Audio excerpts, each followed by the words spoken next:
A child disappeared from her bedroom. Elizabeth Smart. Taken from her bedroom. Elizabeth Smart was 14 years old when she was taken from her bedroom in the middle of the night. For 9 months, she was missing, not hidden far away, but moving through ordinary places, unseen. This is not a story about a dramatic rescue. It is a story about survival, control, and what it means to be visible without being recognized. It was early morning in Salt Lake City. The house was quiet in the way homes are, when everyone inside believes the night is already passed safely. Doors were closed, lights were off, the routines of sleep held. Elizabeth Smart was 14 years old. She was asleep in her bedroom, in the place that had always meant safety.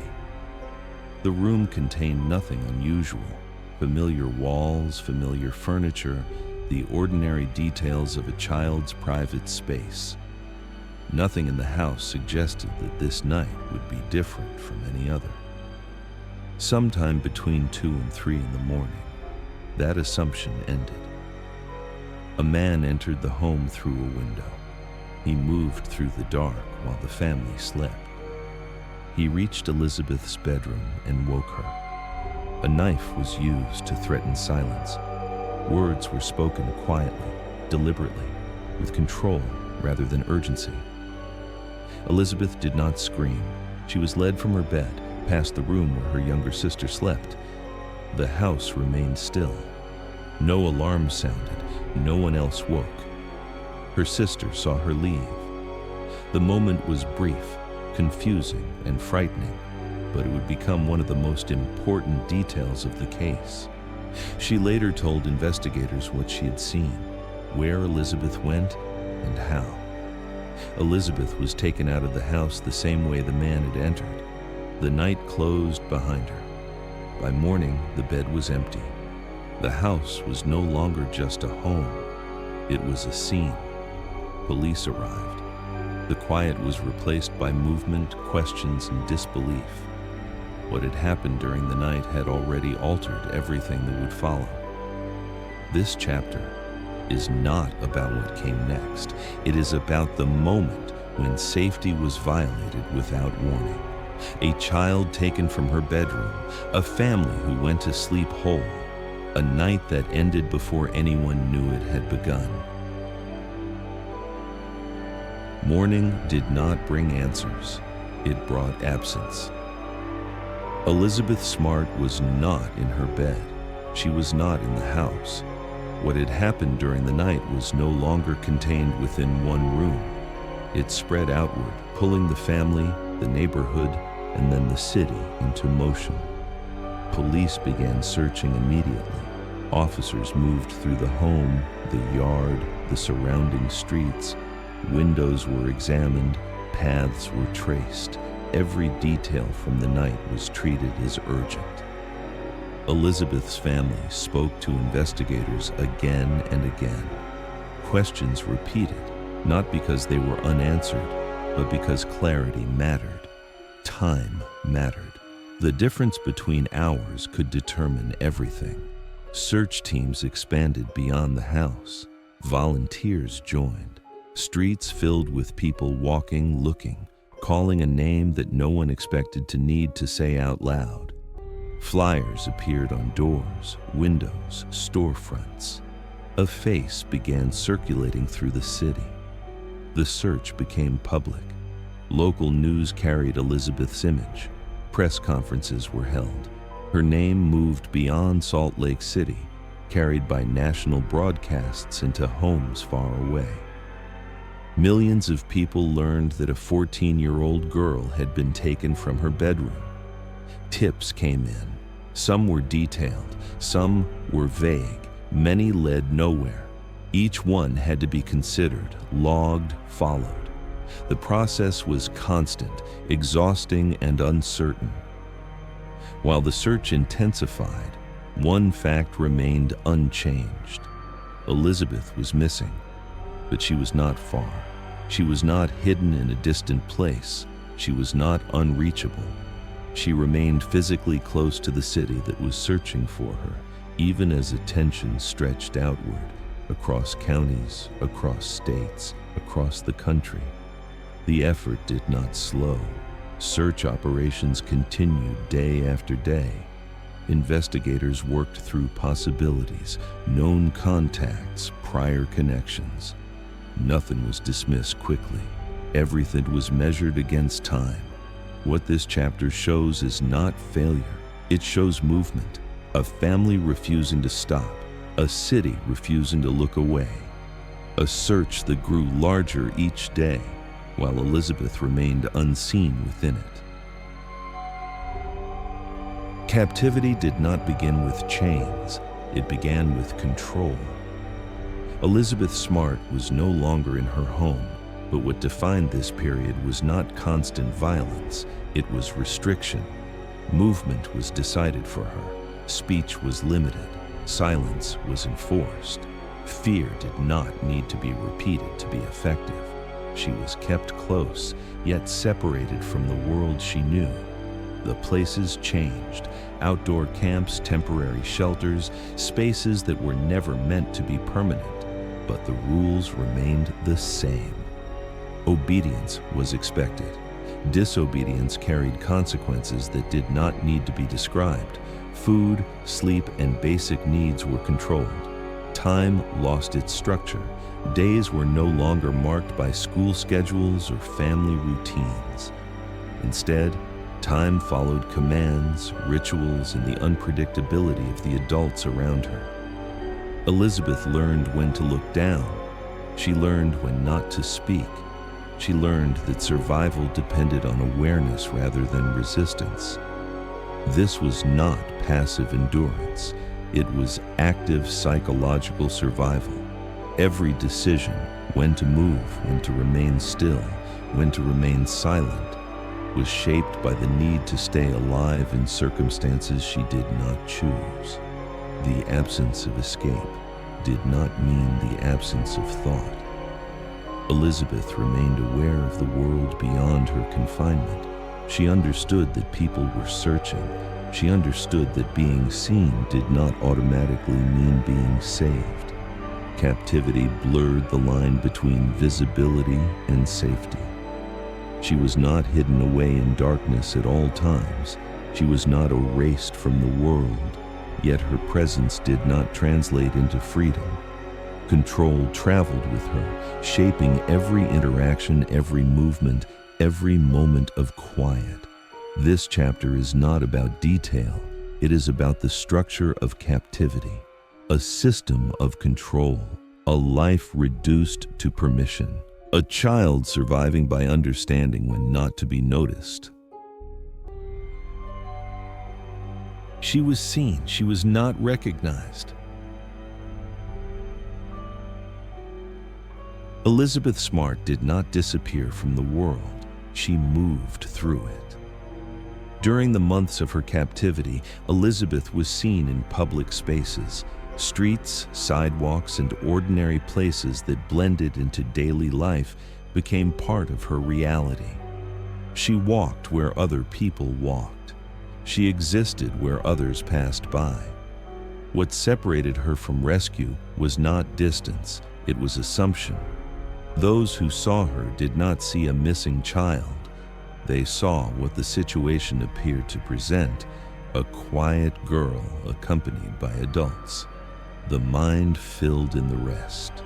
No one expects to encounter a national search in the middle of an ordinary moment. Elizabeth was controlled not only by those who held her, but by the expectations of the world around her. Silence was enforced. Eye contact was limited. Speech was managed. The role she was required to perform was designed to attract no attention. This is how visibility failed. Being seen did not mean being recognized. Being close did not mean being safe.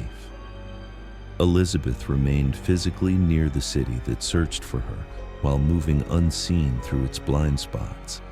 People did not look twice, not because they did not care, but because nothing appeared wrong enough to demand intervention. The absence of visible struggle created comfort. Normalcy became camouflage. This chapter is not about blame. It is about perception, about how danger can exist without announcing itself, about how assumptions protect routines, not people, about how a child can be visible and still unreachable. The moment did not arrive with sirens. It arrived quietly. On March 12, 2003, months after Elizabeth Smart was taken, police officers stopped two adults walking with a young girl on a street in Sandy, Utah. There was no dramatic chase, no sudden realization, just routine questions asked the way they are asked thousands of times each day. At first, nothing appeared extraordinary. The adults answered. The girl stayed silent. The scene fit the expectations of an ordinary encounter. But something did not align. Officers continued to ask questions. The situation slowed. Attention narrowed. The details no longer matched the surface. Eventually, Elizabeth spoke. She identified herself. In that moment, the search ended. Not with spectacle, but with recognition.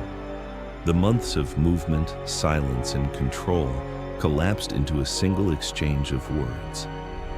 Elizabeth was separated from the adults. She was taken into safety. Procedures followed. Confirmations were made.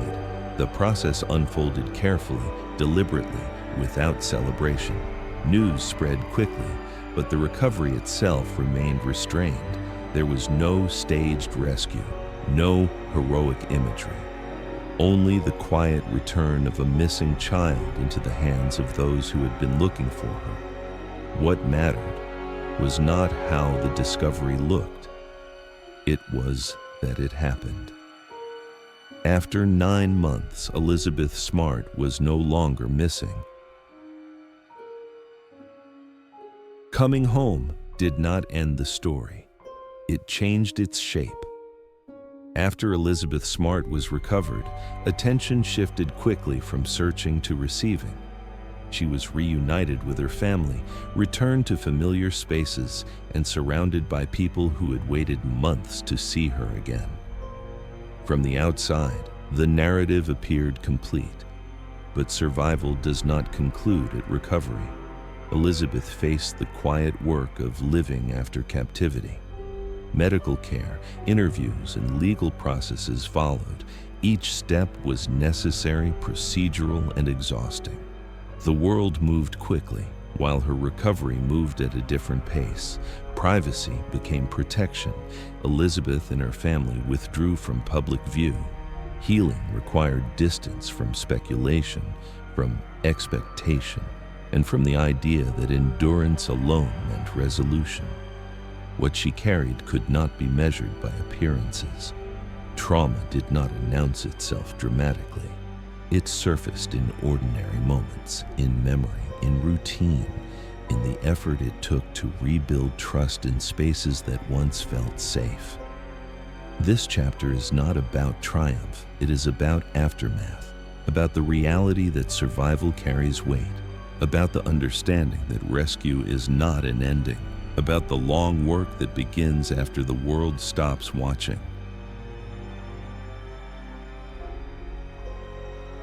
Elizabeth Smart's story does not end with recovery. It continues in what remains. A child was taken from her bedroom in the middle of the night. She survived months of captivity. She returned. Those facts are known. They are recorded. They sit clearly on the timeline. What lingers is not the event, but its meaning. Elizabeth was found not because the world suddenly became more attentive, but because recognition finally interrupted routine. For months, danger moved quietly through ordinary spaces, protected by assumptions that nothing was wrong. This story does not belong only to one family. It reflects how safety is often imagined rather than verified, how visibility is mistaken for protection, how silence is misread as calm. These are not rare failures, they are common ones. Elizabeth survived by understanding when to remain quiet and when to speak. That truth is difficult to hold. It challenges simple narratives about strength, resistance, and rescue. The echo of this case is not fear. It is awareness. Awareness that danger does not always look dramatic. Awareness that protection requires attention, not assumption. Awareness that listening matters, even when nothing appears urgent. This is why her story is told. Not to relive what happened, but to recognize what can happen when ordinary moments are trusted too easily. Elizabeth Smart survived what should have destroyed her, not because the world suddenly became safer, but because she learned how to stay alive within danger. Her story is not only about what was done to her. It is about what happens when safety is assumed instead of checked, when visibility is mistaken for protection, when silence is misunderstood as calm. Next on True Echoes. Shawn Hornbeck was taken in 2002. Ben Ownby disappeared 5 years later. They were abducted by the same man, but their stories did not intersect for years. One child lived in captivity while the world searched. The other vanished into silence. In 2007, a routine moment changed everything. 2 missing boys were found together. This is the story of a rescue no one was looking for, and how survival sometimes waits years to be recognized. The truth coming soon on True Echoes. This case reminds us that danger does not always look urgent, and that listening, truly listening, can be the difference between being seen and being saved. What do you think? Share your thoughts in the comments. And step into the echoes of truth. To be continued.